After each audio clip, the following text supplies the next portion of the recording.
हमारे साथ जुड़े रहने के लिए न्यू न्यूज के YouTube चैनल को सब्सक्राइब कीजिए, साथ ही बेल आइकन को दबाइए न्यू न्यूज की खबरें सबसे पहले देखने के लिए।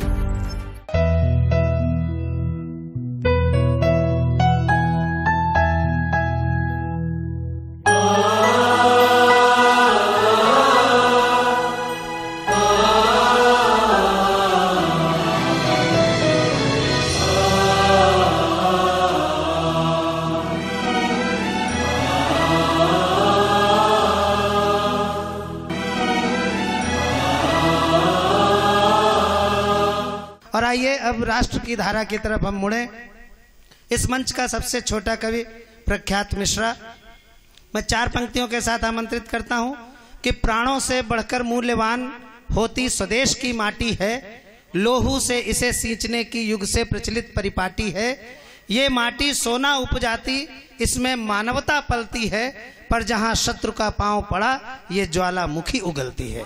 उसी ज्वालामुखी के तेवर का युवा कवि प्रख्यात, जोरदार तालियों के बीच। माँ शारदे को नमन करता हूँ, प्रणाम करता हूँ। समृद्ध मंच को नमन करता हूँ, प्रणाम करता हूँ। आप सभी की उपस्थिति को नमन करते हुए मैं माननीय अतिथियों का स्वागत करता हूं। आप सभी की उपस्थिति को प्रणाम करते हुए 4 पंक्तियों के माध्यम से आपसे जुड़ने का प्रयास करता हूं, आप तक पहुंचने का प्रयास करता हूं। एक निवेदन के साथ अपनी बात रखना चाहता हूं। निश्चित रूप से तालियां कभी इस बात का मूल्यांकन नहीं करती हैं कि कौन सी कविता अच्छी है या कौन सी कविता खराब है, मगर आपकी ये तालियां हमें इस बात का बल संबल जरूर प्रदान करती हैं कि आपकी बात आप तक पहुंचाते वक्त कहीं हमारे पैर कांपने न लग जाए। आपकी ये तालियां हमें इस बात की ऊर्जा देती है कि आपकी बात आप तक पहुंचाते वक्त कहीं हमारी जबान हकलाने न लग जाए। मैं आपको एक बात का विश्वास देता हूं, मैं आपको एक बात का वचन देता हूं, जितनी देर मैं आपके बीच में हूं, जितनी देर मैं आपके बीच में कविताएं पढ़ रहा हूं, मेरी तरफ से, मेरी ओर से, मेरी ऊर्जा में, मेरी कविताओं में कोई कमी नहीं आने दूंगा। बदले में मैं आपसे एक विश्वास चाहता हूं, आपसे एक वचन चाहता हूं। जितनी देर आप मुझे यहां पर सुनेंगे, जितनी देर आप मेरी कविताओं को यहां पर सुनेंगे, आपकी तरफ से, आपकी ओर से, आपकी ऊर्जा में, आपकी तालियों में कोई कमी नहीं आनी चाहिए। एक बार दोनों हाथ ऊपर उठाकर तालियों की गड़गड़ाहट के साथ मुझे आदेशित करें।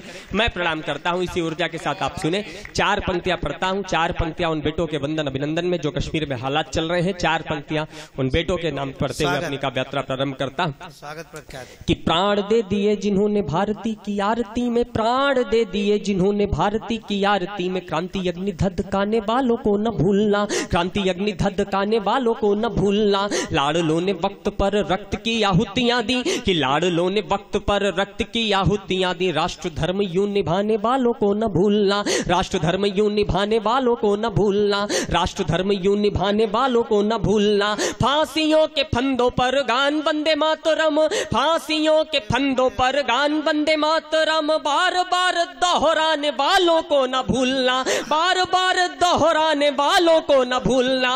उत्सव महोत्सवों को शान से मनाए, किंतु उत्सव महोत्सवों को शान से मनाए, किंतु छातियों पे गोली खाने वालों को न भूलना, छातियों पे गोली खाने, छातियों पे गोली खाने वालों को न भूलना। और ये कौन है छातियों पर गोली खाने वाले?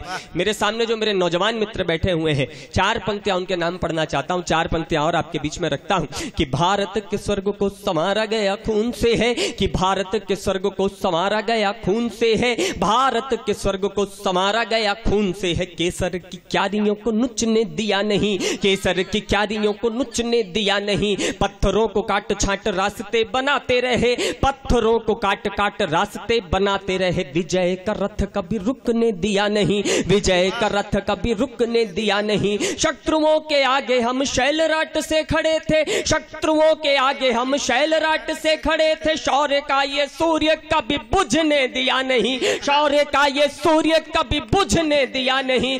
इसको प्रणाम कर शीश कटते रहे हैं, इसको प्रणाम कर शीश कटते रहे हैं, किंतु ये तिरंगा कभी झुकने दिया नहीं, किंतु ये तिरंगा कभी झुकने दिया नहीं, किंतु ये तिरंगा कभी, किंतु ये। वाह। इस बीच रामेश्वर उपाध्याय जी आ गए, उनका भी हम हार्दिक स्वागत करते हैं। किंतु ये तिरंगा और ये तिरंगा आज तक नहीं झुका। तो क्यों नहीं झुका? हर देश के पास बेटे हैं, हर देश के पास सैनिक हैं, मगर ऐसे देश बेटे, ऐसे सैनिक किसी देश के पास नहीं जो कारगिल की घाटियों में 21 दिन तक भूखे रह करके युद्ध लड़े और फिर विजयी होकर के वापस लौटे।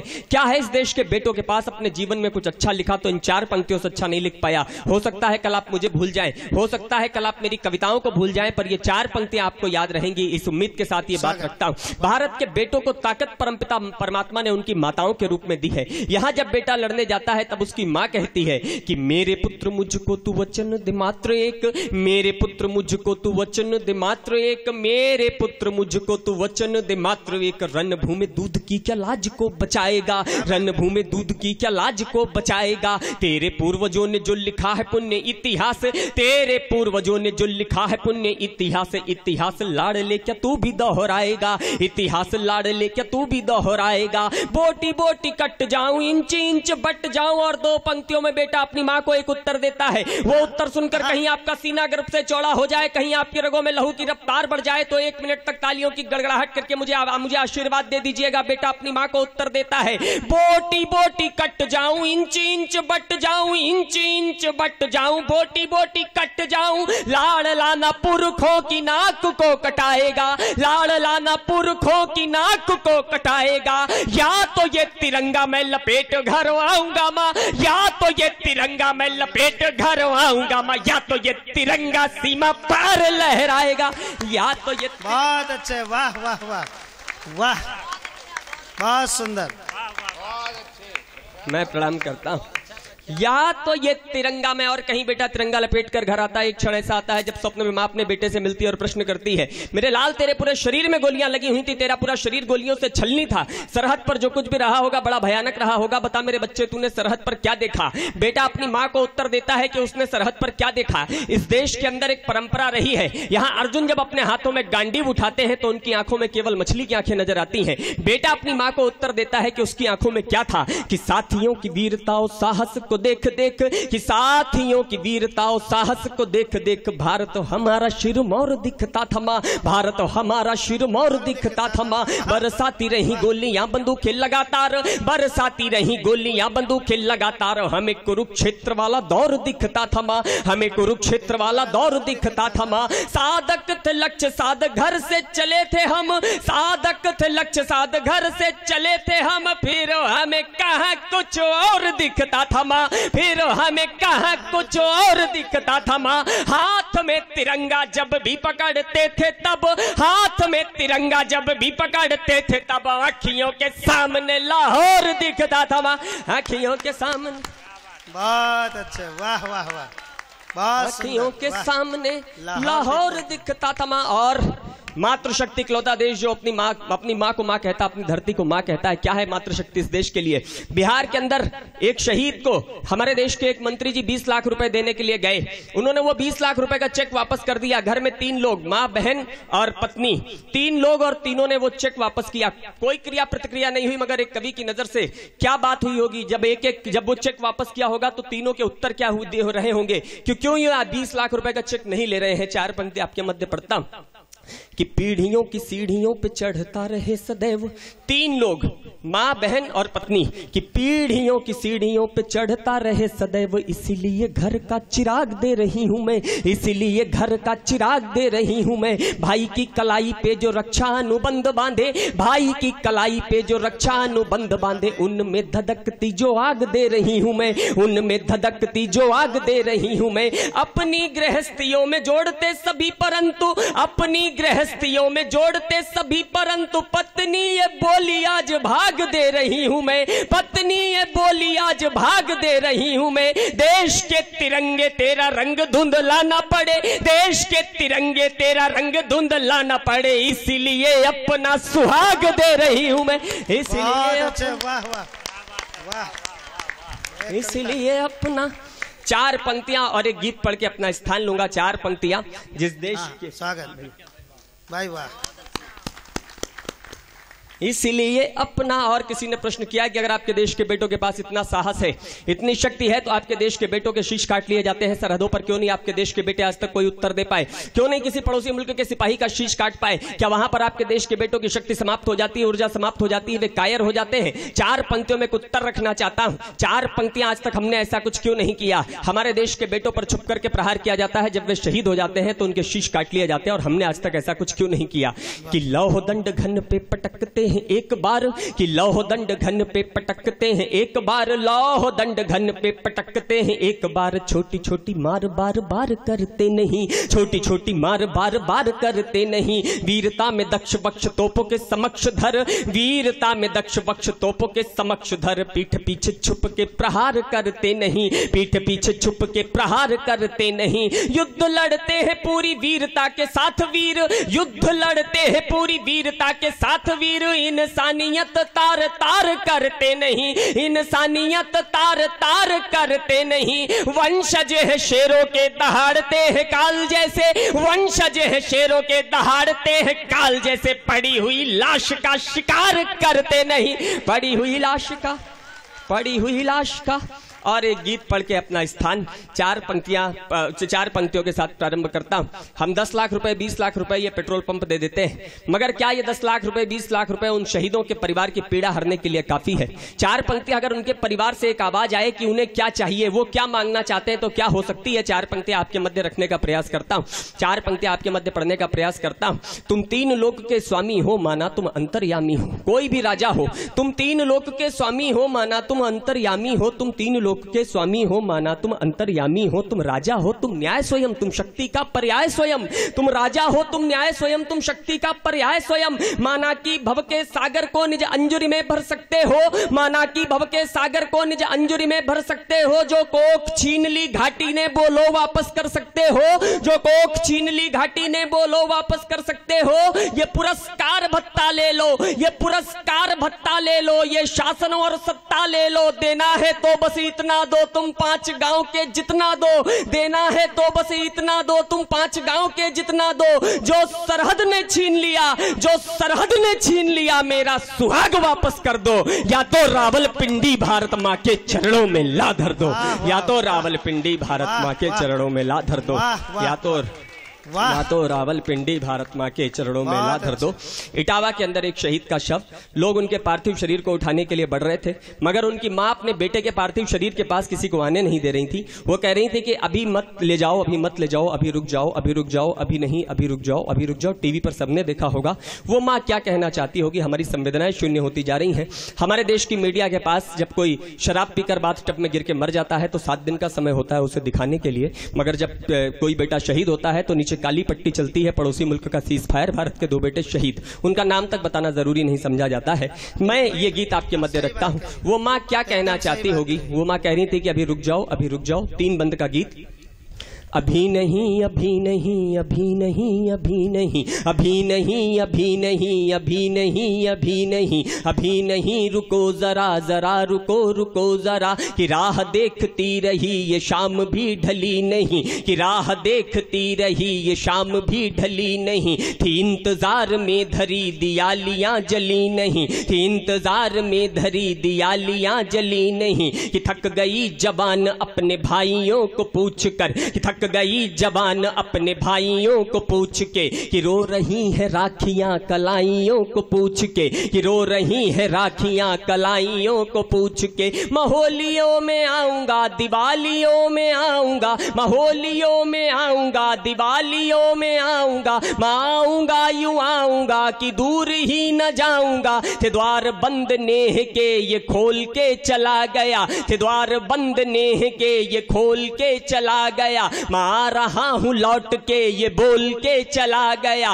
वो यूं गया वो यूं गया, चला गया चला गया, चला गया चला गया, वचन ये यूं निभा सका ये आज जाके आ सका, अभी तो चैन से इसे निहार भी सकी नहीं, अभी तो चैन से इसे दुलार भी सकी नहीं, चला बहुत बड़ा बहुत कि लाल मेरा रुक गया, अड़ा बहुत लड़ा बहुत कि लाल मेरा थक गया, कि गोद में लिटाने दो, मुझे इसे सुलाने दो, कि गोद में लिटाने दो, मुझे इसे सुलाने दो, कि बूढ़ी माँ का बूढ़ा मन अभी तलक नहीं भरा, रुको जरा अभी नहीं, अभी नहीं। क्या कहने भाई, वाह, अद्भुत।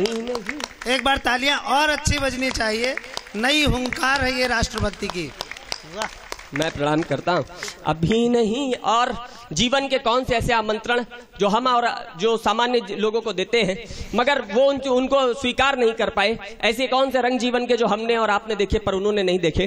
4 पंक्तियां और पढ़ता हूँ। ये जिंदगी में प्रेम और उमंग देख ना सका, ये जिंदगी में प्रेम और उमंग देख ना सका, ये होली के गुलाल और रंग देख ना सका, ये होली के गुलाल और रंग देख ना सका, किसी का 16 श्रृंगार भी बुला के थक गया, किसी का 16 श्रृंगार भी बुला के थक गया, किसी के भाव थक गए, किसी का प्यार थक गया, किसी के भाव थक गए, किसी का प्यार थक गया, किसी के स्वप्न कैद है तिहाड़ जैसी जिंदगी, किसी के स्वप्न कैद है तिहाड़ जैसी जिंदगी, अहिल्या सी लिए खड़ी पहाड़ जैसी जिंदगी, अहिल्या सी लिए खड़ी पहाड़ जैसी जिंदगी, तू आएगा ये जिद लिए अड़ी रही, कि राम की प्रतीक्षा में शिला बनी खड़ी रही, खड़ी रही, खड़ी रही, खड़ी रही, खड़ी रही, खड़ी रही, खड़ी रही, खड़ी रही, खड़ी रही, अभी तो कंगनों की खनखनाहटे सुनी नहीं, अभी तो पायलों की छनछनाहटे सुनी नहीं,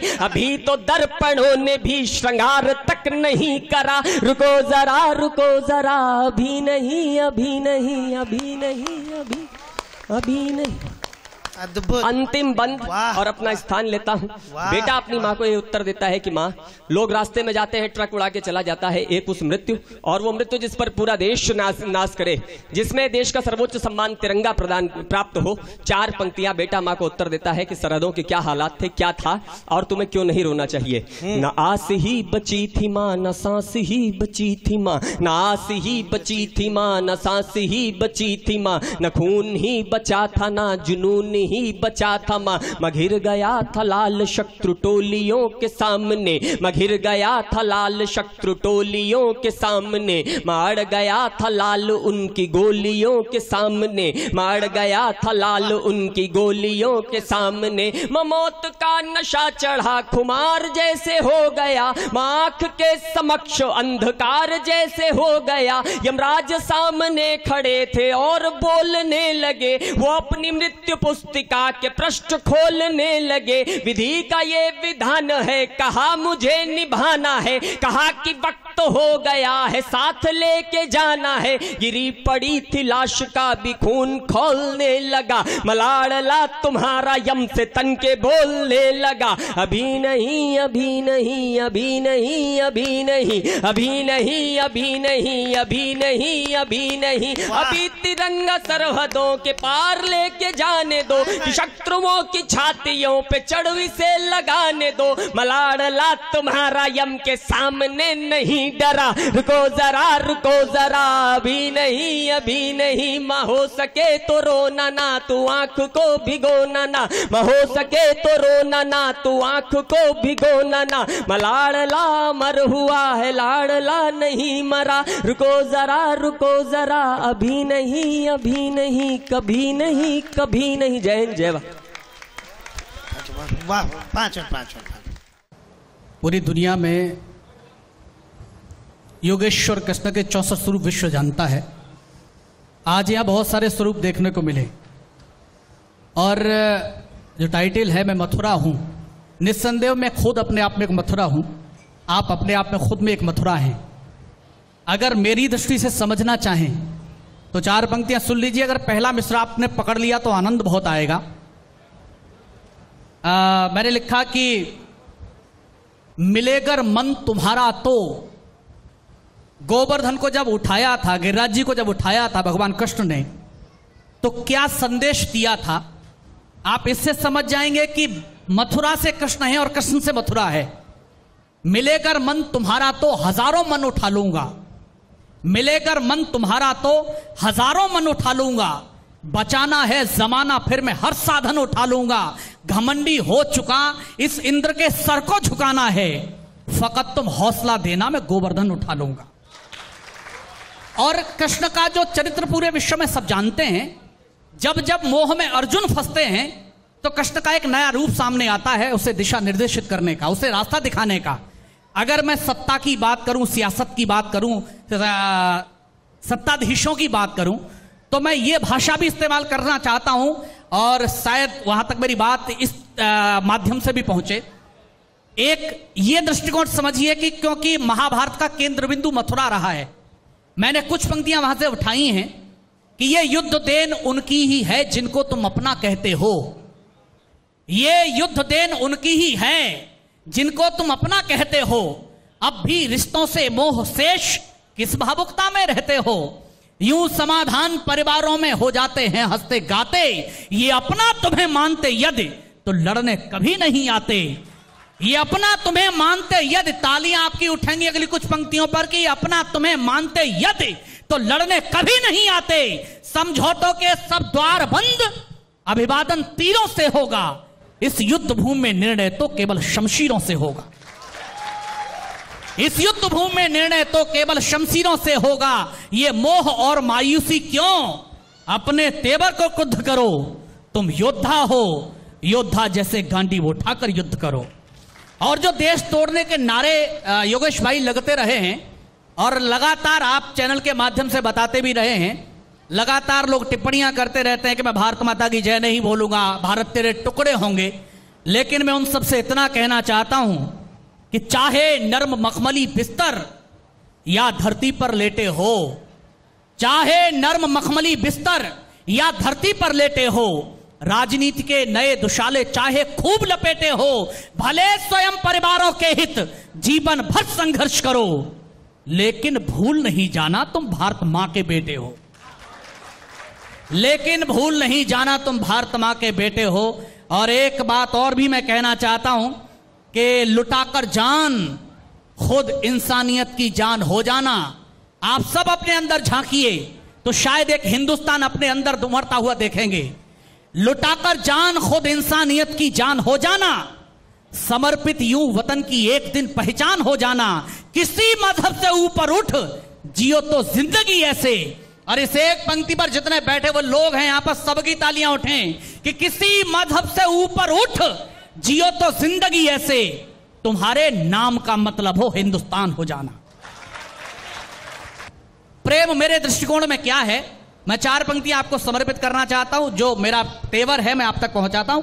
अब ये 4 पंक्तियां निवेदन है कि भोगवादी मानसिकता में डूबा हुआ व्यक्ति राष्ट्रवाद वाले कहां सपने सजोता है, भोगवादी मानसिकता में डूबा हुआ व्यक्ति राष्ट्रवाद वाले कहां सपने सजोता है, रोग और भोग के भंवर में पड़ा हुआ वो धन धाम धैर्य शक्ति शांति सब खोता है, प्रेम शब्द पावन पुनीत ये उपासना है, टूटे हुए व्यक्ति में भी आत्मशक्ति बोता है। और एक पंक्ति में योगेश्वर कृष्ण से बड़ा प्रेम का देवता पूरी दुनिया में नहीं है जिसे पूजा जाता हो, मैं उनका वंशज भी हूं और मथुरा का प्रतिनिधित्व करता हूं, तो इस एक पंक्ति पर सबकी तालियां उठें कि प्रेम शब्द पावन पुनीत ये उपासना है, टूटे हुए व्यक्ति में भी आत्मशक्ति बोता है, वासना को प्रेम मानता ये जानता ही नहीं, देश प्रेम से बड़ा न कोई प्रेम होता है,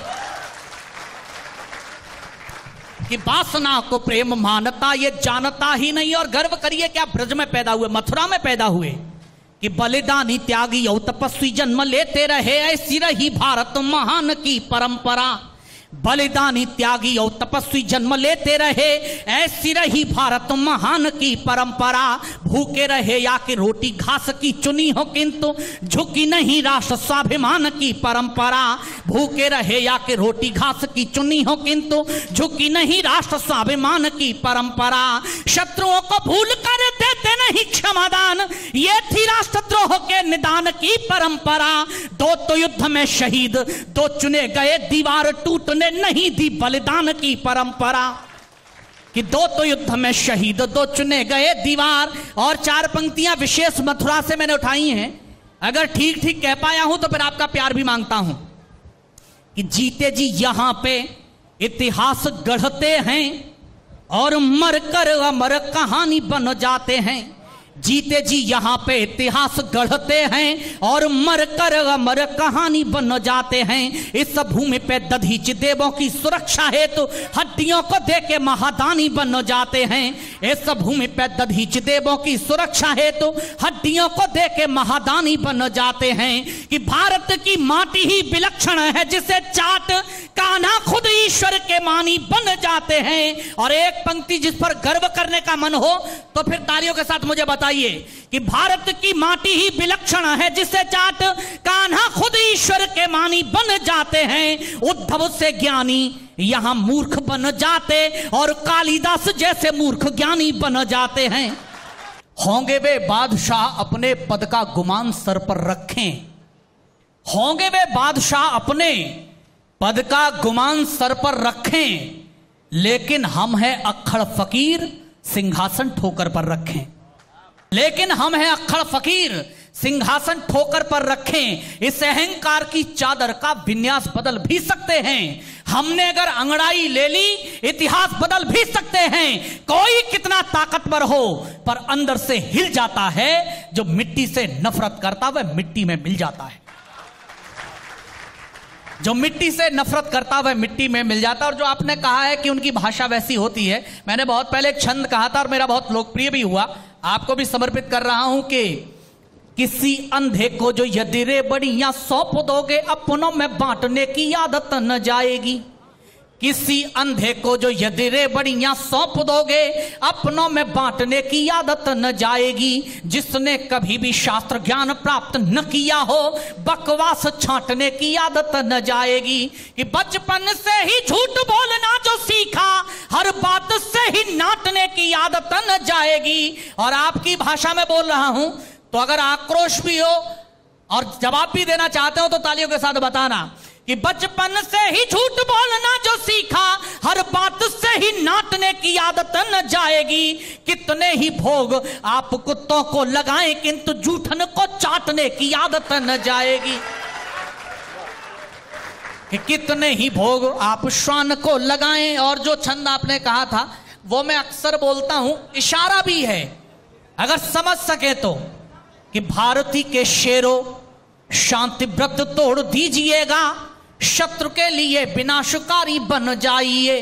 भारती के शेरों शांति व्रत तोड़ दीजिएगा शत्रु के लिए विनाशकारी बन जाइए। बाली दूसरों का हक छीनने की ताक में है। चीन का जो आंखें भी वो दिखाता है जिसकी खुद की नहीं है। भारती के शेरों शांति व्रत तोड़ दीजिएगा शत्रु के लिए विनाशकारी बन जाइए। बाली दूसरों का हक छीनने की ताक में है। आप श्री राम से शिकारी बन जाइए। कि गांधी के अहिंसावादी मूल्य मानिएगा किंतु बोस जैसे क्रांति के पुजारी बन जाइए। और 64 स्वरूप योगेश्वर कृष्ण के हैं। मैं एक स्वरूप मांगता हूं, जितने लोग मेरे स्वर से सहमत हो वो मुझे बताएं कि भारती के शेरों शांति व्रत तोड़ दीजिएगा शत्रु के लिए विनाशकारी बन जाइए।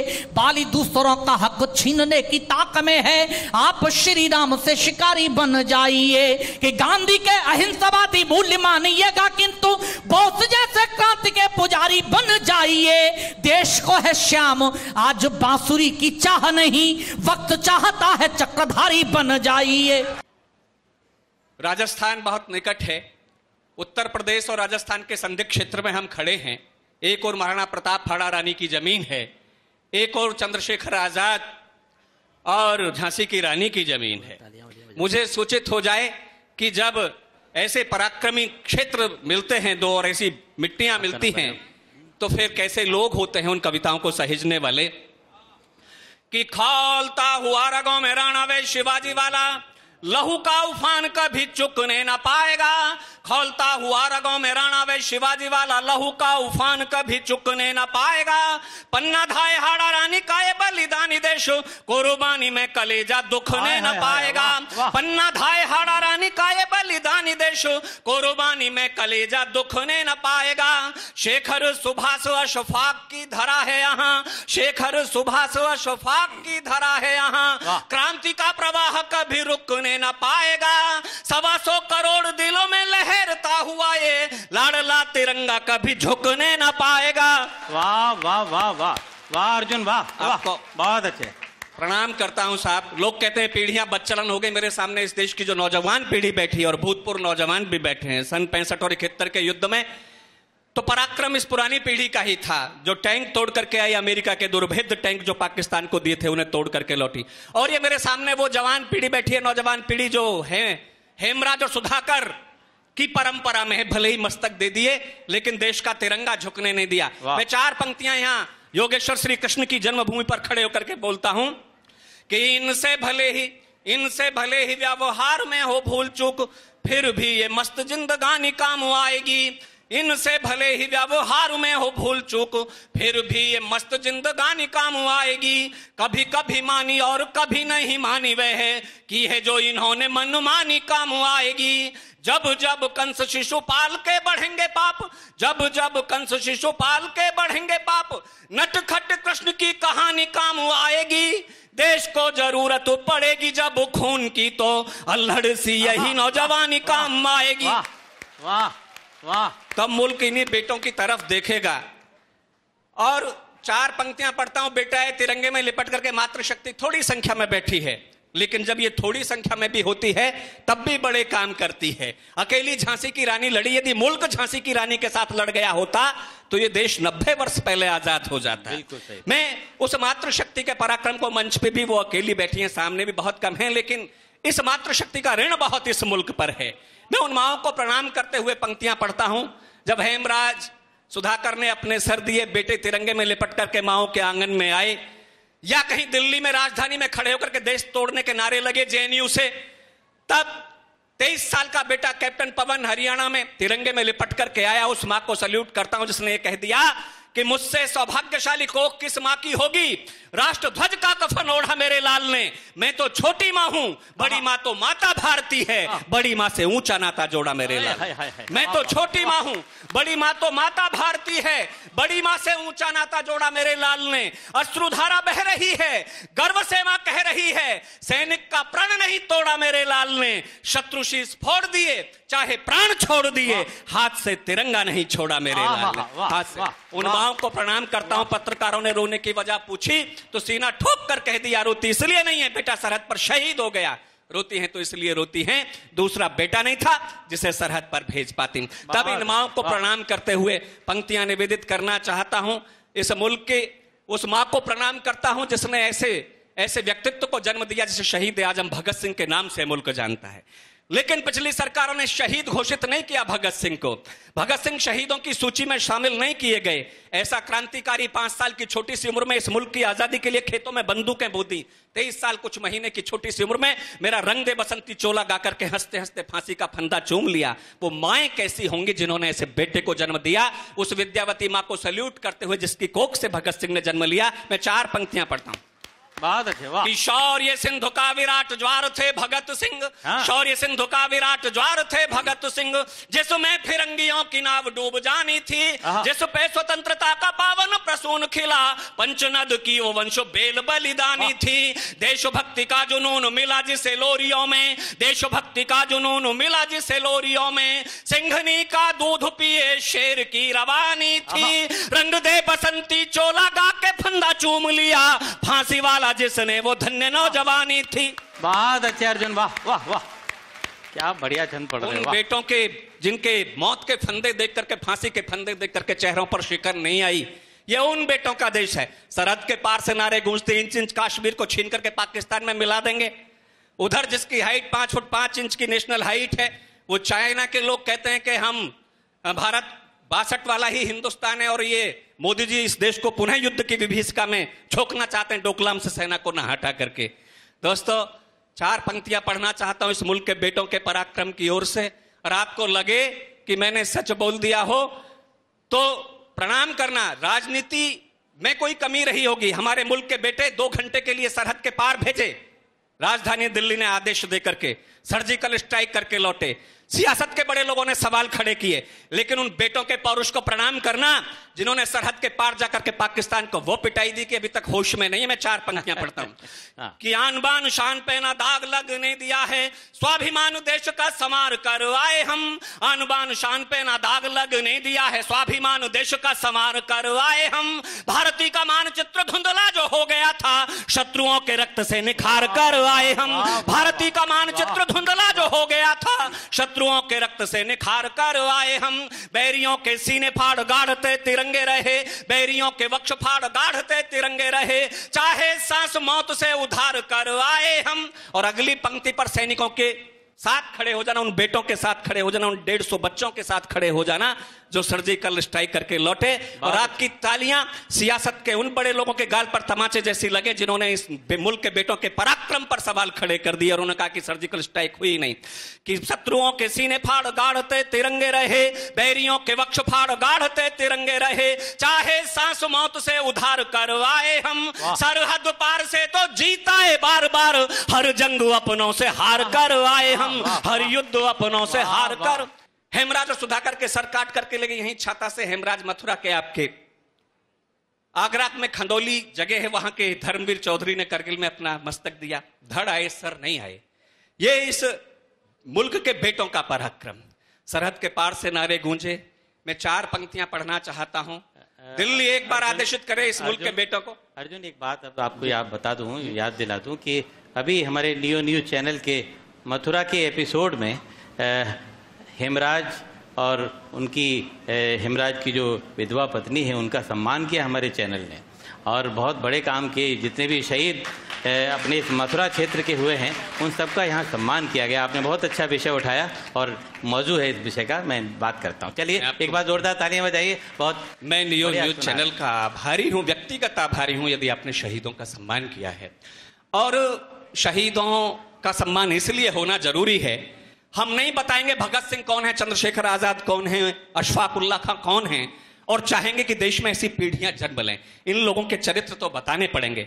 वो परिवार पूजनीय हैं, वो रक्त वंश परंपरा वरेण्य हैं, वो माता पिता वरेण्य हैं, वंदनीय हैं, जिन्होंने अपने बेटे अपनी को किस सरहद के लिए कुर्बान कर दी, इस देश के लिए कुर्बान कर दी। मैं प्रणाम करता हूं। मेरा एक विद्यार्थी योगेंद्र यादव करगिल से परमवीर चक्र लेकर के लौटा। टाइगर हिल पर 17 गोलियां खा करके उसने अपने सीने पर टाइगर हिल पर तिरंगा फहराया। देश की सरकार ने उसे परमवीर चक्र जैसा बड़ा सम्मान भी दिया। लेकिन जब जब संधि और समझौते हुए तब तब मुझे लगा कि सैनिकों के परिवारों के साथ कुछ बेईमानी हुई। मुझे लगे कि मैं देशभक्त लोगों के बीच में खड़ा हूं, अपनी पूरी चेतना देना। गर्मी बहुत है, लेकिन -30 डिग्री के तापमान में कहीं सैनिक खड़ा होगा या +50 डिग्री के तापमान में खड़े होंगे दुश्मन की तरफ बंदूकें किए हुए, तब हम यहाँ गोवर्धन में नियो न्यूज चैनल के इस कार्यक्रम में, यहाँ मैं मथुरा में हूं, यहाँ ये कार्यक्रम आहूत कर रहे हैं। ये उन सैनिकों के सम्मान में आपकी तालियां उठ जाएं। मैं 4 पंक्तियां पढ़ना चाहता हूं सैनिकों की ओर से कि जब जब दिल्ली ने भरोसा हम पे किया है, हम शत्रुओं का दंभ झाड़ते चले गए। जब जब दिल्ली ने भरोसा हम पे किया है, हम शत्रुओं का दंभ झाड़ते चले गए। यहां माला जपने के सपने जो देखते थे, उनको उखाड़ते पछाड़ते चले गए। नानी याद करता था, पानी मांगता था शत्रु, जब चाह पानी सा उतारते चले गए। दुख है तो इतना है जिसे गोलियों से जीता, दिल्ली वाले बोलियों से हारते चले गए। तो समझौते हो गए। इस मुल्क के बेटों के बलिदान को समझौतों की मेजों पर 2 बूंद रक्त से धुल दिया गया। मैं शहीद आजम भगत सिंह की बात कर रहा था। 4 पंक्तियां मैं पढ़ना चाहता हूं उस क्रांतिकारी के नाम जिसे चंद्रशेखर आजाद के नाम से दुनिया ने जाना। 12 साल की छोटी सी आयु में पहली बार गांधी जी के सिद्धांतों पर चलते हुए अहिंसात्मक आंदोलन में अपनी भागीदारी दी, गिरफ्तारी दी, 15 बैंतों की सजा मिली, बदन के कपड़े फट गए तो फिर बदन पर कपड़े नहीं पहने, इस मुल्क की मिट्टी को मुट्ठी में लिया, एक शपथ लिए, घोषणा की कि ब्रिटानिया सरकार के कारखाने में कोई बुलेट ऐसी नहीं ढली जो आजाद के सीने में उतर सके।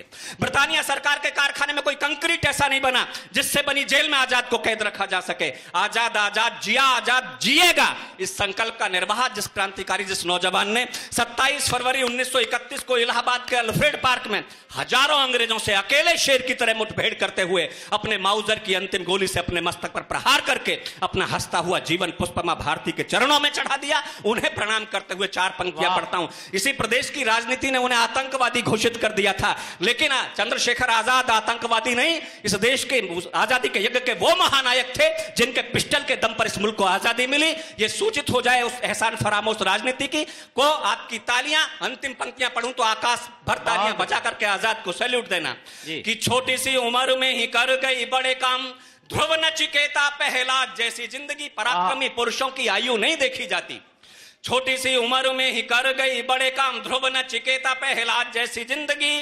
जन्म से नगण्य किंतु कर्म से प्रणम्य बनी, शबरी जटायु व निषाद जैसी जिंदगी। डायर के सीने में उतार गोली ऊधम से, डायर के सीने में उतार गोली ऊधम से, सीना तान के जियो फौलाद जैसी जिंदगी। जीते जी फिरंगी सरकार जिसे छू न सकी, जीते जी फिरंगी सरकार जिसे छू न सकी। धन्य चंद्रशेखर आजाद जैसी जिंदगी। वो 100 साल की आयु से वो 23 साल की उम्र, वो 24 साल की उम्र महत्वपूर्ण है। जो बड़ा इतिहास लिख करके जाए, बड़े शिलालेख लिख करके जाए या वक्त के शिलालेखों पर अपने हस्ताक्षर करके जाए, इसलिए उन्हें प्रणाम करता हूं। मैं जिस प्रदेश से आया वही बनारस एक जगह है, यहीं आपके बीच में मैं यहां हूं। हमारे ही प्रदेश में, उत्तर प्रदेश में बनारस, और बनारस के पास में एक छोटी सी जगह है गाजीपुर। सन 65 के युद्ध में, सन 65 के एक महानायक जिन्होंने वो समर लड़ा था, वो पुरोधा जनरल वो अर्जन सिंह कल ब्रिगेडियर, वो उनको महाप्रयाण मिला। लेकिन एक ऐसा सिपाही जिसने पाकिस्तान को जो टैंक दिए थे अमेरिका ने घोषित करके कि अजय टैंक कोई तोड़ नहीं सकता, वो सारे के सारे टैंक तोड़ करके लौटे। भले ही वो तिरंगे में लिपट करके उनकी वर्दी आई हो, सिपाहियों के शव नहीं आते थे, वर्दियां आती थी उस समय। मैं 4 पंक्तियां पढ़ता हूं इस मुल्क के बेटों के पराक्रम की ओर से, और सरहद के पार तक गूंज जाए उस बिलावल के कानों में जिसने कहा कि ये हम इंच इंच कश्मीर को छीन करके पाकिस्तान में मिला लेंगे। ये अब्दुल हमीद का देश है, आज भी अब्दुल हमीद का देश है। जंगे आजादी का इतिहास पढ़ते हैं तो एक पन्ना बहादुर शाह जफर 88 वर्ष की उम्र में रंगून में अंग्रेजों की जेल में नजरबंद 2 पंक्तियां किसी शायर से लिखवा करके बहादुर शाह जफर के नाम अंग्रेजों ने भेजी कि दम दमे में दम नहीं है, खैर मांगो जान की। अब जफर झुकने लगी शमशीर हिंदुस्तान की। हमारे प्रधानमंत्री महोदय भी वहां गए और उन्होंने उस समाधि को प्रणाम किया जो उनकी समाधि है वहां रंगून में, बहादुर शाह जफर की।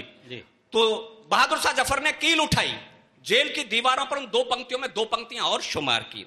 यह परंपरा भी इस मुल्क में रही है कि दम दमे में दम नहीं है, खैर मांगो जान की। अब जफर झुकने लगी शमशीर हिंदुस्तान की, गाजियों में बू रहेगी जब तलक ईमान की, तख्ते लंदन तक चलेगी तेग हिंदुस्तान की। ये लिखा बहादुर शाह जफर ने। मैं अब्दुल हमीद के पराक्रम को प्रणाम करते, उस मां को जिसको ये कहानी सुनाई गई उनके पराक्रम की, उसको प्रणाम करते हुए, उनकी पत्नी आज भी हमीदन बीबी जिंदा है, गाजीपुर में है, वहां तक आपकी तालियां जाएं। मैं 4 पंक्तियां पढ़ता हूं कि शत्रु आए शक्ति के गुमान से भरे हुए, जो सीमाओं पे दंभ उनका निचोड़ दिया है। कैसे तोड़े होंगे अब्दुल हमीद ने टैंक, क्या बताया होगा उनकी मां को साथी सैनिकों ने कि शत्रु आए शक्ति के गुमान से भरे हुए, जो सीमाओं पे दंभ उनका निचोड़ दिया है। भारतीय सैनिकों ने तोप से अड़ा के सीने मौत के दहानों का भी मुंह मोड़ दिया है। भारतीय सैनिकों ने तोप से अड़ा के सीने मौत के दहानों का भी मुंह मोड़ दिया है। शत्रुओं के मस्तकों को मुट्ठियों में भींच भींच, शत्रुओं के मस्तकों को मुट्ठियों में भींच भींच कच्ची मिट्टी के घरों के जैसा फोड़ दिया है। अम्मा तेरे लाडले ने प्राण छोड़ने से पहले, अम्मा तेरे लाडले ने प्राण छोड़ने से पहले शत्रुओं का आखिरी भी टैंक तोड़ दिया है। बहुत अच्छे अर्जुन, वाह क्या बढ़िया छंद सुना रहे हो, वाह। चाइना पीछे हटा, क्यों हटा? आपके बेटे सरहद पर खड़े थे हथेलियों पर मस्तक लेकर के, हथेलियों पर मस्तक लेकर के आपके बेटे खड़े थे। वो जानते हैं 62 के युद्ध में भारत हारा था, वो विजयी देश था 62 के युद्ध का। आबादी में ज्यादा है, शक्ति में ज्यादा है, संपदा में ज्यादा है, संपत्ति में ज्यादा है, आयुध भी ज्यादा है। फिर भी उन बेटों को प्रणाम करना जिन्होंने मृत्यु के सामने मस्तक नहीं झुकाए और विवश किया उस चीन की उस सेना को पीछे हटने के लिए जो 62 की विजेता थी। उनको लगे कि वो अकेले नहीं खड़े हैं। मैं 4 पंक्तियां पढ़ता हूं, उनका हौसला बढ़ाना। सरहद पर जो बेटे खड़े हैं और वो इस भूल में ना रहे कि हिंदुस्तान अब 62 का है। ये चाचा नेहरू का हिंदुस्तान नहीं रहा 62 वाला, जो आकाश में शांति के कबूतर फाख्ता उड़ाता हो। ये अब अग्नि, नाग, पृथ्वी, त्रिशूल जैसी मिसाइलें छोड़ने वाले चाचा एपीजे अब्दुल कलाम का देश है। मैं 4 पंक्तियां पढ़ता हूं, हौसला देना उन बेटों को और उन्हें लग जाए कि सारा मुल्क हमारे साथ खड़ा है। कितना है दम और कितना है पानी तुझे, इस बार भारत के बेटे बतलाएंगे। हौसला बढ़ाना अपने बेटों का, जो प्राण हथेली पर लेकर के खड़े हैं हौसले के साथ। कितना है दम और कितना है पानी तुझे, इस बार भारत के बेटे बतलाएंगे। बुद्ध वाले संस्कार पहले सिखलाए तुझे, अब तुझे युद्ध की कला भी दिखलाएंगे। बुद्ध वाले संस्कार पहले दिखलाए तुझे, अब तुझे युद्ध की कला भी सिखलाएंगे। इस बार फाकता उड़ेंगे नहीं अंबरों में, इस बार फाकता उड़ेंगे नहीं अंबरों में। अग्नि में पृथ्वी त्रिशूल मंडराएंगे, ड्रैगन के फन को कुचल देंगे। इस बार बीजिंग में जाकर तिरंगा लहराएंगे। बहुत अच्छे भाई, बहुत अच्छे अर्जुन, वाह। उन बेटों के पराक्रम को प्रणाम। तिरंगे में लिपट करके बेटे आए, साथी सैनिकों ने बताया बड़े शौर्य पराक्रम के साथ वो लड़े। दुश्मन की कोई गोली अपनी पीठ पर नहीं खाई। मां के चेहरे पर ना शिकन ना आंखों में आंसू, लेकिन माओ ने बेटों के शब्द देखे तिरंगे हटा करके तो उन्हें बेटों की पीठ पर गोली के निशान दिखाई दिए। ये कैसे निशान है जो इस देश की राजनीति को नहीं दिखते, इस देश के आवाम को नहीं दिखते, बलिदानी सैनिकों की माओ को दिखते हैं। मैं तमाम युद्ध विरामों के विरुद्ध क्रुद्ध होकर कविता की कुछ पंक्तियां आपकी अदालत में रखना चाहता हूं। मैंने हेमराज जी के परिवार के सामने इंडिया न्यूज के कार्यक्रम में कविताएं पढ़ी हैं। मैं उन चरणों में बैठा हूं। मैं जानता हूं मेरी वंश की परंपरा में हर पीढ़ी में 2-4 बच्चे सेना में रहे हैं। आज भी मेरे भाई 2 भाई आर्मी में, एक कर्नल है और एक मेरा बेटा भतीजा है, कैप्टन है। मैं 4 पंक्तियां पढ़ना चाहता हूं साहब जी, और दर्द भूल जाए मुल्क के उन सैनिकों के परिवारों का तो मुझे सूचित करना। लेकिन माओ को इसलिए प्रणाम करता हूं साहब, वो कलेजे इनके पास हैं। जब पत्रकारों ने रोने की वजह पूछी तो सीना ठोक कर कह दिया रोती इसलिए नहीं है, बेटा सरहद पर शहीद हो गया। रोती है तो इसलिए रोती है, दूसरा बेटा नहीं था जिसे सरहद पर भेज पाए।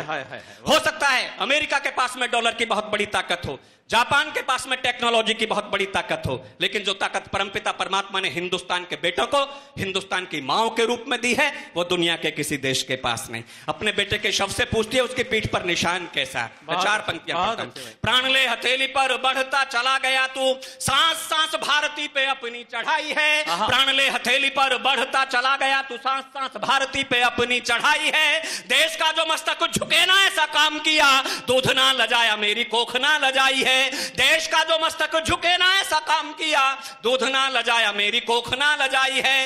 हाथ से तिरंगा नीचे गिरने दिया ना तूने, हाथ से तिरंगा नीचे गिरने दिया ना तूने।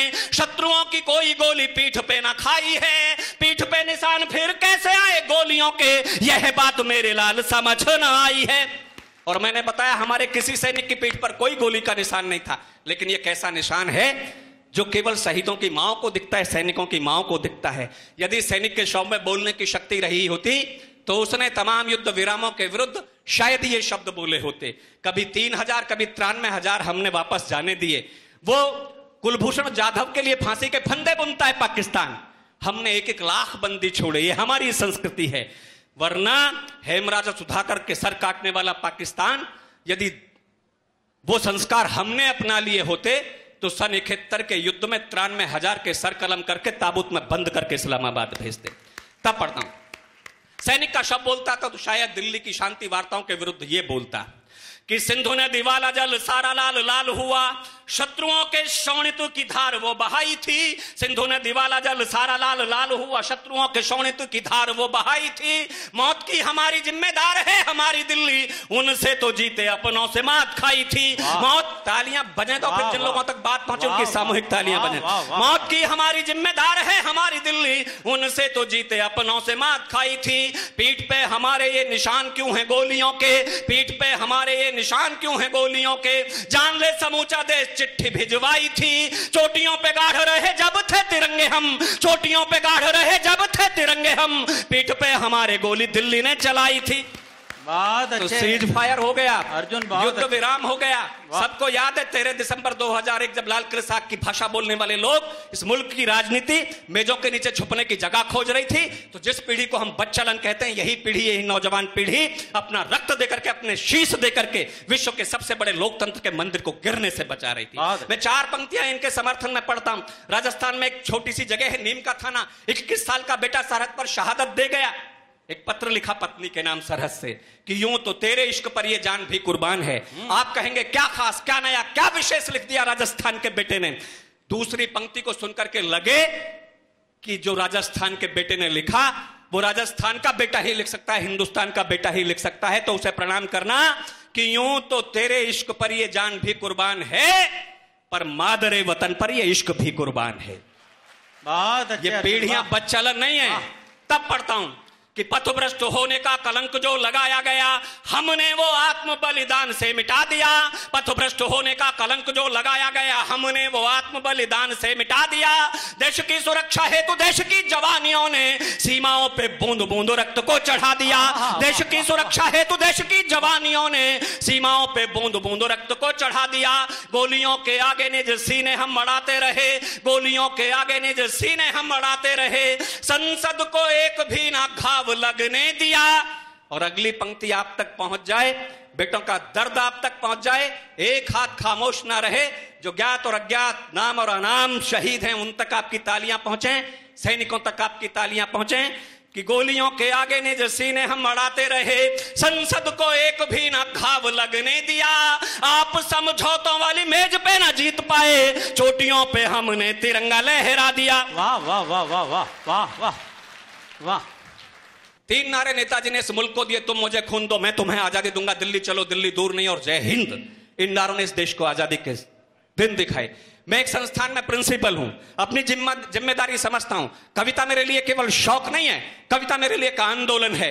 मैं जानता हूं अभिमन्यु चक्रव्यूह का सप्तम द्वार नहीं भेद सके, इसमें अभिमन्यु का कोई दोष ही नहीं था। अभिमन्यु को किसी ने चक्रव्यूह भेदने की कला सिखाई ही नहीं, फिर भी उसने मां के गर्भ में आधी अधूरी कहानी को सुन करके, अपने वीर गति को प्राप्त करके, अपना बलिदान दे करके पांडवों की विजय का द्वार सुनिश्चित कर दिया। यह भी बड़ी बात थी।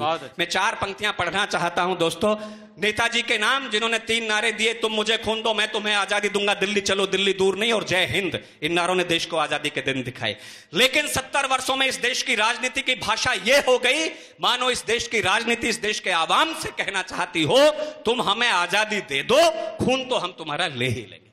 मैं 4 पंक्तियां पढ़ना चाहता हूं नेताजी के नाम की। मचा हुआ हाहाकार, छाया घोर अंधकार, धुंधली दिशाओं को प्रकाश की जरूरत है। मचा हुआ हाहाकार, छाया घोर अंधकार, धुंधली दिशाओं को प्रकाश की जरूरत है। शांति के बचाने और अशांति के मिटाने हेतु आज जन क्रांति के विकास की जरूरत है। और जितने बड़े व्यक्तित्व पर मैं पंक्तियां पढ़ रहा हूं, कविता पढ़ रहा हूं, तालियां आपकी उतनी ही उठें। नेताजी को यह ना लगे कि उनके साथ तब भी बेईमानी इस मुल्क ने की, इस मुल्क की सियासत ने की। आज भी उनकी मौत रहस्य बनी हुई है और आज भी शायद मुल्क उनके साथ बेईमानी कर रहा है, यह एहसास उन्हें ना हो। एक एक हाथ जब मैं अंतिम पंक्ति पढ़ूं तो आकाश में उठा करके उनको प्रणाम निवेदित कर देना कि मचा हुआ हाहाकार, छाया घोर अंधकार, धुंधली दिशाओं को प्रकाश की जरूरत है। शांति के बचाने और अशांति के मिटाने हेतु आज जन क्रांति के विकास की जरूरत है। लाख होशियार किंतु सिंह का विकल्प नहीं, शौर्य स्वाभिमानी इतिहास की जरूरत है। भारत को कल भी सुभाष की जरूरत थी, भारत को आज भी सुभाष की जरूरत है।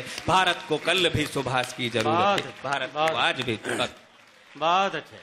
हास्य का कवि हूं, मेरे में ओज वीर कुछ भी नहीं है साहब। अच्छा है यहाँ पर प्यार करने वाले लोग हैं, प्रेम करने वाले लोग हैं, ब्रज के लोग हैं, वफा करने वाले लोग हैं। अच्छा है यहाँ कोई बेवफा नहीं है, और बहुत अच्छा है कि यहाँ कोई बाबा नहीं है, कोई गुफा नहीं है। हाँ, बस ये ऊर्जा बनाए रखिएगा। मैं कब अच्छी बात कह जाऊं मुझे खुद पता नहीं लगता, भगवान कसम। नियो न्यूज को मैं बहुत बहुत बधाई देना चाहता हूं, गोल्डी भाई को बहुत बहुत बधाई देना चाहता हूं। जब तमाम इलेक्ट्रॉनिक मीडिया, इलेक्ट्रॉनिक चैनल गुफा में पड़े हुए हैं, बहुत अच्छे भाई, वाह। वो यहाँ कवि सम्मेलन सुनवा रहे हैं पूरे देश दुनिया को, मैं बहुत बहुत बधाई देता हूं। वरना तो टीवी खोलिए, देखिए आज खुलेगा गुफा का चौथा दरवाजा।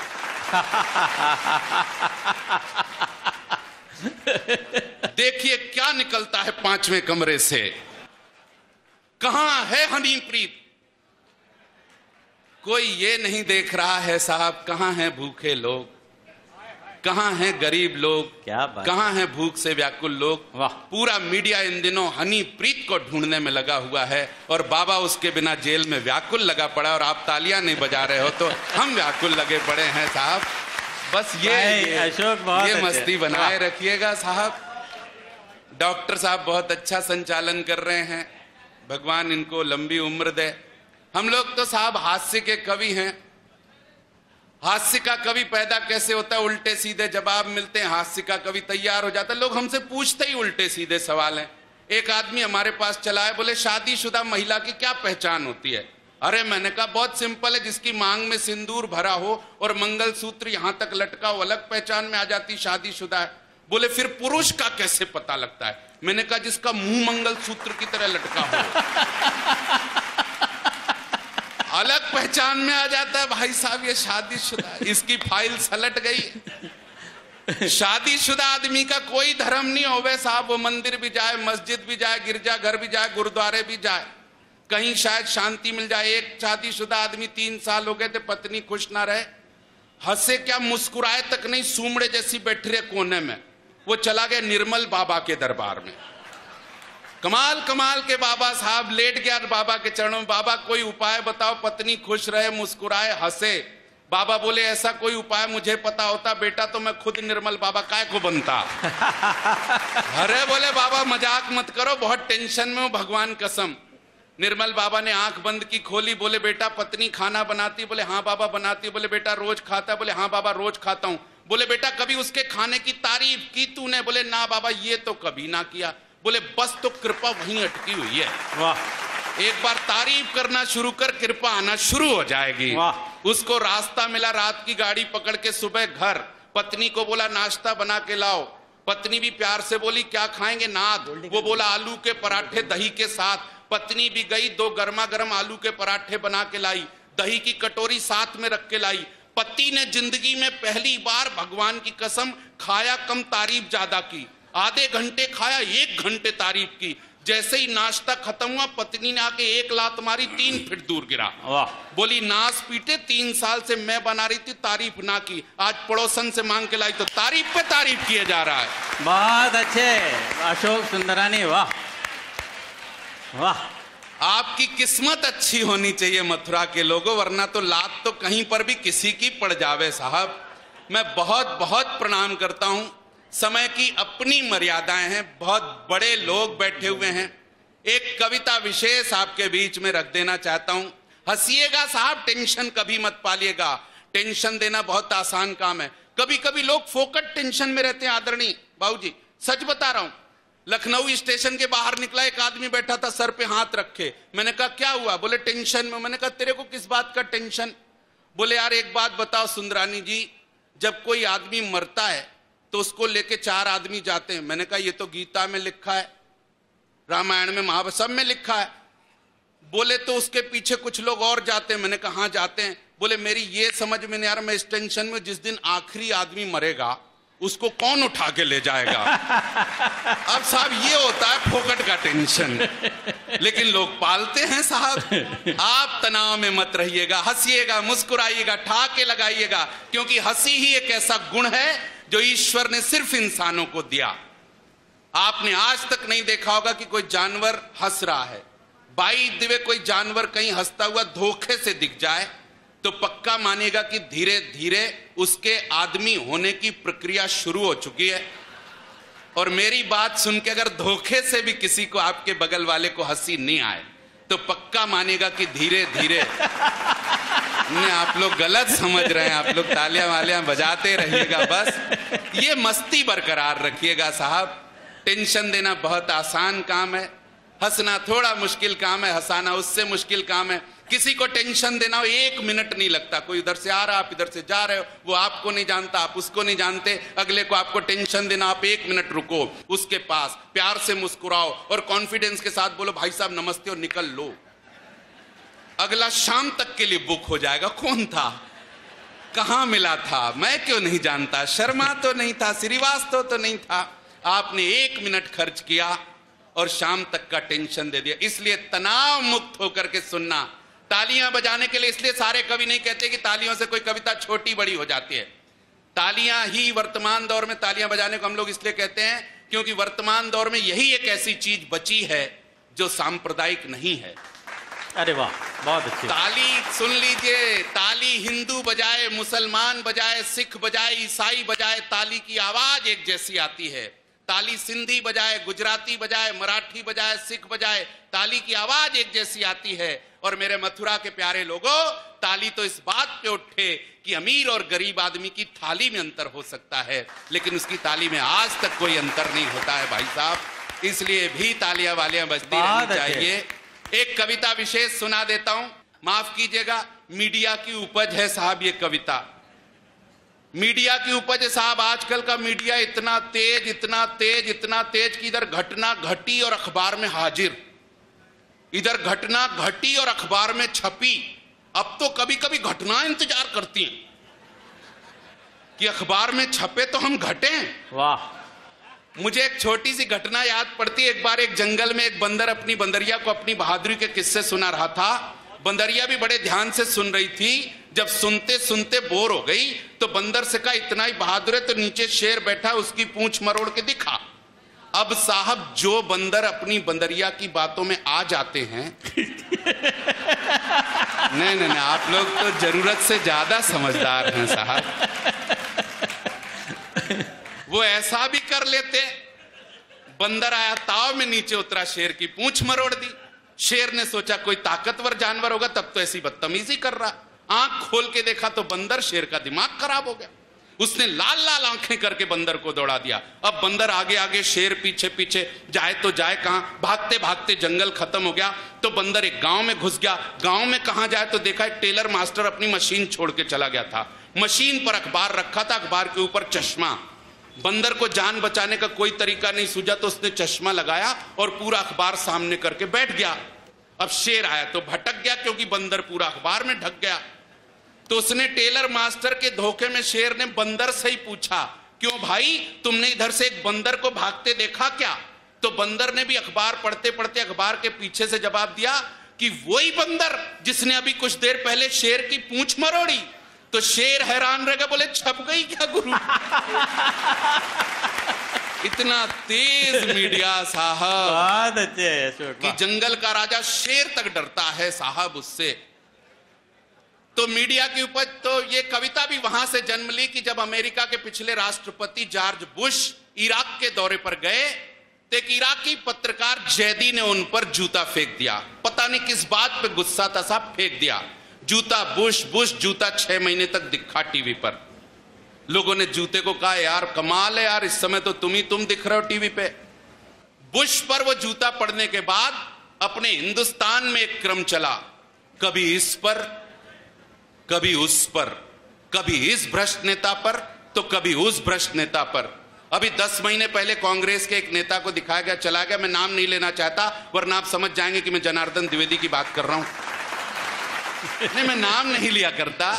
तो जब लगातार नेता जूता, भ्रष्ट नेता जूता दिखाया गया टीवी पर, तो लोगों ने जूते को बधाई दी कि जूते भाई इस समय तो तुम दिख रहे हो टीवी पर, जलवा है तुम्हारा। तो मैंने भी बधाई दे दी। मैंने कहा लगे हाथ, मेरी बधाई स्वीकार करो।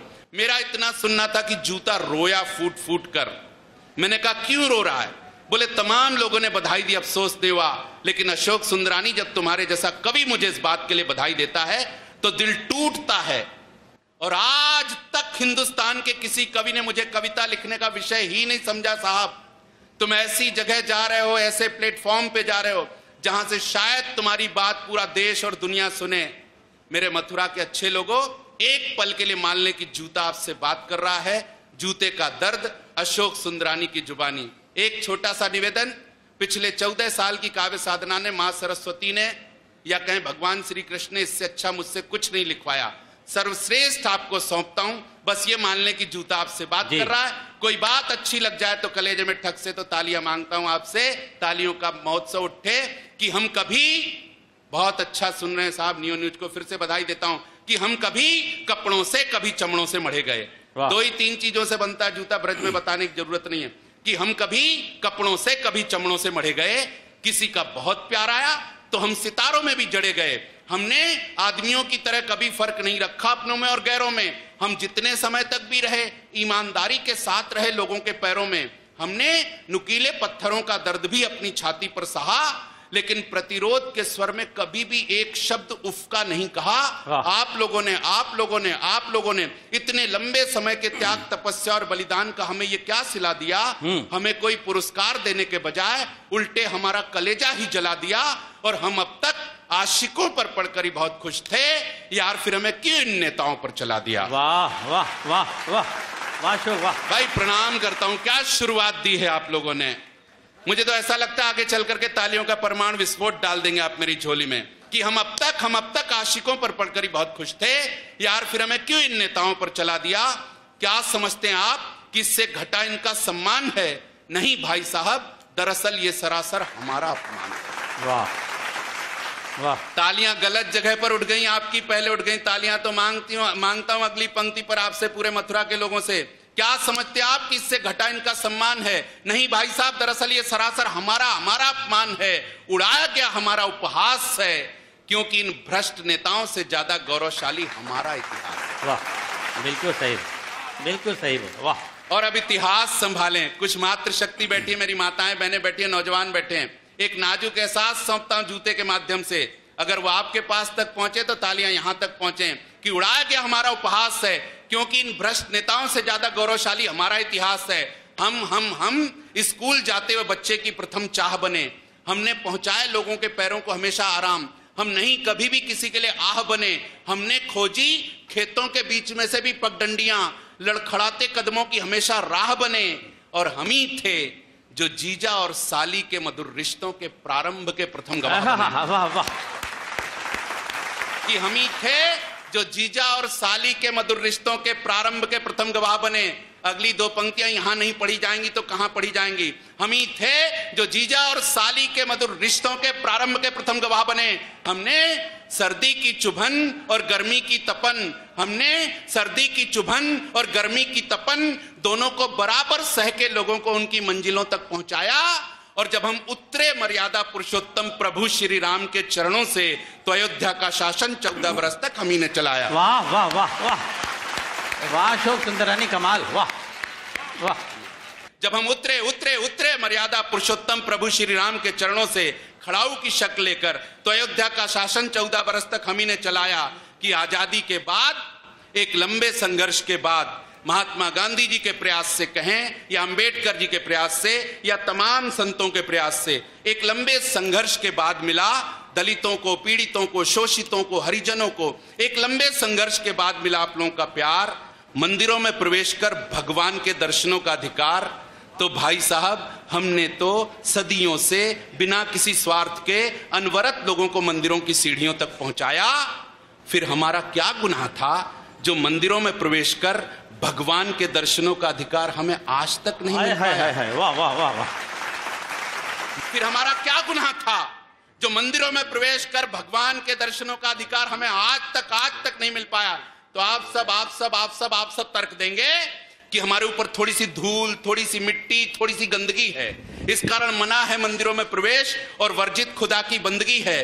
तो जो सवाल मेरे सीने में दफन था जाने कब से, चूंकि आज इस पावन नगरी में प्रसंग आ गया है, तो बड़ी मासूमियत से पूछता हूं आप सबसे कि थोड़ी सी धूल, मिट्टी और गंदगी के कारण हम बाहर ही सीढ़ियों पर पड़े रह जाते हैं और आप सब लोग अपने मन में ढेर सारी ईर्ष्या, छल कपट की गंदगी लेकर बड़े आराम से मंदिरों में चले जाते हैं। वाह वाह वाह वाह, बहुत अच्छे अशोक, बहुत अच्छे। वाह। कि आप सब लोग अपने मन में ढेर सारी ईर्ष्या, छल कपट की गंदगी लेकर बड़े आराम से मंदिरों में चले जाते हैं। इस बात का नहीं हमें कोई गिला कि हमें इस जमाने से क्या मिला क्या नहीं मिला। हम सीढ़ियों के बाहर धूल, मिट्टी, गंदगी में जहां पर भी पड़े हैं, कुछ आदमियों के कारण, कुछ आदमियों की नजरों में हम उस स्थिति में भी देवताओं से बड़े हैं।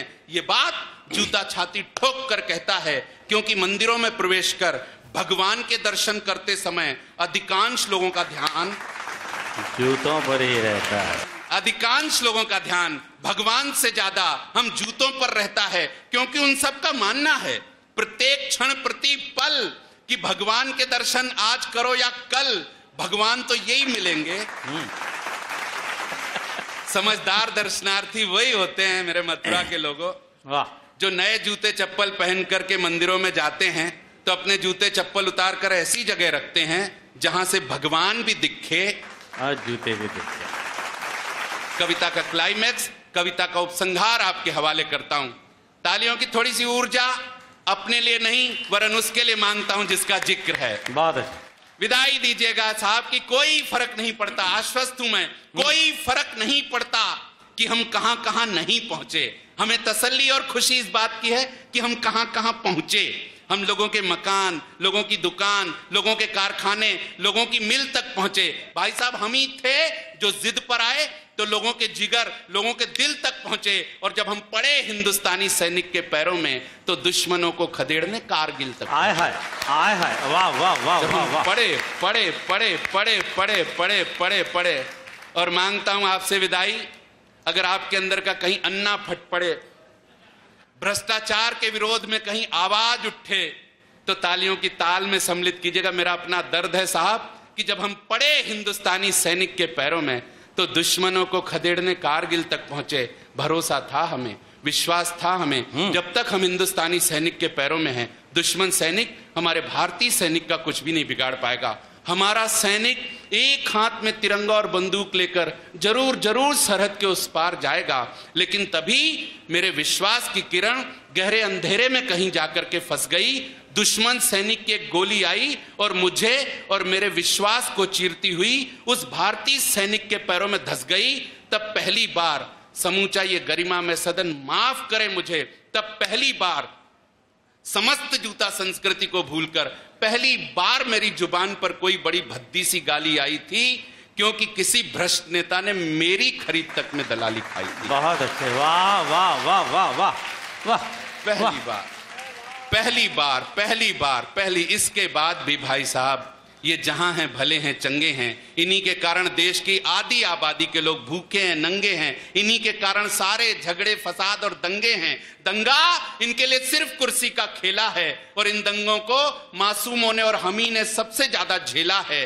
पिछले दंगे के बाद जब नेताजी ने अपनी कुर्सी मासूमों के खून से धोई थी तो सीता की चप्पल सलमा के सैंडल के गले लिपट करके फूट फूट कर वाह वाह वाह वाह वाह। इसलिए इसलिए इसलिए इसे तालियों से विदा कीजिएगा। इसलिए इसलिए इसलिए अगर हम कपड़े के हैं, चमड़े के, तो हमें काटिए, छांटिए, बेशक अपने पैरों में लाने के लिए कई टुकड़ों में बांटिए। अगर हम प्लास्टिक या नायलॉन के हैं तो हमें बेशक तपती भट्टी में जलाइए, गलाइए, लेकिन भगवान के लिए हमें इन भ्रष्ट नेताओं पर मत चलाइए, हमें इन भ्रष्ट नेताओं पर मत चलाइए। मैं बहुत